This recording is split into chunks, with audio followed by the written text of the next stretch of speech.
Moçambique lida com os chamados Esquadrões da Morte há quase 10 anos. Pegaram a minha filha de 7 anos, colocaram-lhe arma de fogo na cabeça. Eu agradeço a Allah subhanahu wa ta'ala, que é Deus Todo-Poderoso, por ter me salvado naquele dia mais de 8 balas. O governo moçambicano nega a existência de esquadrões da morte, mas são muitos os casos no país de ataques contra políticos, ativistas sociais, jornalistas e comentadores cujas opiniões são consideradas contrárias à do executivo.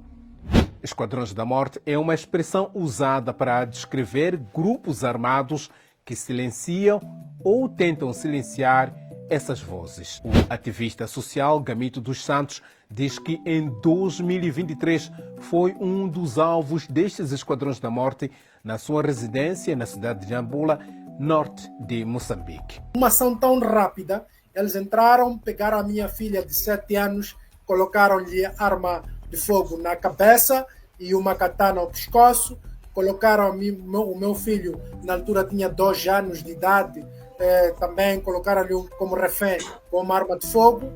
Este não é um fenômeno novo em Moçambique.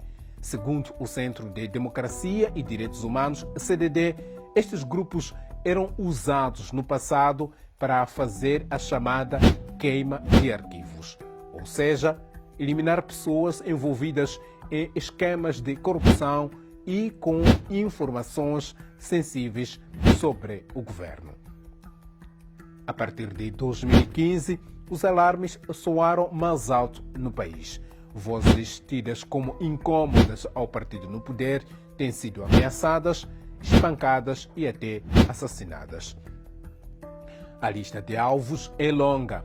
O constitucionalista moçambicano Gil Sistak, um dos defensores da descentralização política e administrativa do Estado, foi assassinado em março de 2015.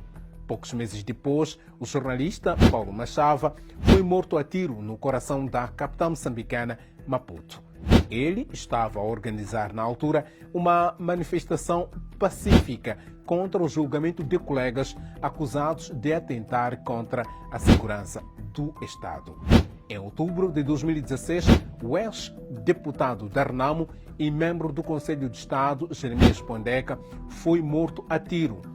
Um mês depois, outro dirigente sênior da Renamo e membro do Conselho de Defesa e Segurança, José Manuel, foi assassinado à saída do Aeroporto Internacional da Beira, na província de Sofala. 2 dos seus acompanhantes também morreram. Ainda em 2016, o então secretário-geral da Renamo, Manuel Bissopo, escapou a um atentado contra a viatura em que seguia numa zona nobre, na cidade da Beira. O seu ajudante de campo morreu no local do incidente. A Renamo diz que estas ações foram executadas por agentes a mando do governo, segundo o chefe do gabinete jurídico do partido, Simon Makuyane. As ações de assassinato, de raptos dos membros da Renamo estavam sendo executadas pelos agentes mandatados pelo governo. Há evidências de que o governo de fato fazia raptos e atacava, assassinava. O governo moçambicano sempre negou estas acusações, mas a violência continuou nos anos seguintes. Mahmoud Amurani foi morto em 2017.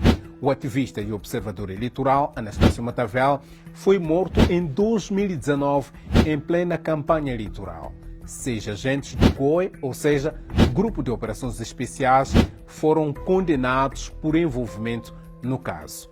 No âmbito de outras eleições, isto em 2024, o assessor jurídico e mandatário de Venâncio Mondlane, o advogado Elvino Dias e o mandatário do Partido Podemos, Paulo Guambe, também foram assassinados. Ainda há pouco tempo, isto é, em janeiro de 2025, Carlos Barbosa, membro sênior da Renamo e apoiante de Venâncio Mondlane, diz ter escapado a um ataque dos Esquadrões da Morte, isto na cidade de Moatize, na província central de Tete. Eu estive sentado em frente do meu estabelecimento. De repente vi um carro preto, Mahindra preta, passou, travou em frente do meu estabelecimento. E daí arrancou. E veio um carro dupla cabina. De repente choveria e estavam a arear o vidro de trás. A tirar uma arma, começaram a disparar. Eu estive sentado, não me movi. Dispararam, até balas entraram embaixo do banco. De repente, o que me tirou daquele lugar? Fui me deitar. Pronto. E quando eles já perceberam que pensaram que eu estou morto. Então eles daí arrancaram. No dia 8 de março, 2 jovens apoiantes de Mondlane foram crivados de bala em Massinga, na província de Inhambane, sul do país. Um mês depois, outro apoiante de Venâncio Mondlane, o músico e político Joel Amaral, também foi baleado na cidade de Climane, capital da província da Zambésia. O atentado contra Joel Amaral chocou o presidente da República, Daniel Chapo, que disse que o ataque contra o músico era uma afronta à democracia e exigiu uma investigação ao caso. Já os críticos dizem que só palavras não chegam. Por que nunca atacaram membros do Partido Frelimo? Nenhum membro do Partido Frelimo já apareceu a dizer que eu fui atacado ontem ou estou sendo perseguido hoje. Sempre tem sido, ou são membros da oposição, ou são ativistas, membros da sociedade civil ou jornalistas. Se não atacam o membro do Partido Frelimo, aqui há uma prova inequívoca que essas pessoas sabem onde é que ficam esses esquadrões da morte e para que fazem essas coisas. Não podemos construir uma narrativa segundo a qual existe uma ação ou uma agenda deliberada de perseguição de atores desta ou daquela entidade ou daquela filiação político-partidária. Como e quem deve travar os esquadrões da morte? Quem tem que acabar com o esquadrão da morte é o Estado moçambicano. Mas será fácil? Não existe força de vontade para que se acabe com esses esquadrões de moto à morte. Logo, automaticamente, os esquadrões continuam a fazer morte. E qualquer um que se opõe ao sistema ou um ativista também a nível nacional corre esse risco de poder ser vítima desse esquadrão da morte. Mas como lidar com esta questão em Moçambique? Os casos sucedem, o governo mostra-se preocupado, mas também parece relativizar a questão. O ministro do Interior, Paulo Chachine, negou a existência dos esquadrões da morte em Moçambique. Aliás, Chachine considerou os atentados a figuras com ligações políticas, jornalistas e ativistas sociais como crimes comuns.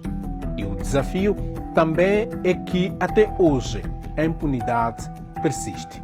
A maior parte dos casos de assassinatos, raptos e espancamentos continua por resolver.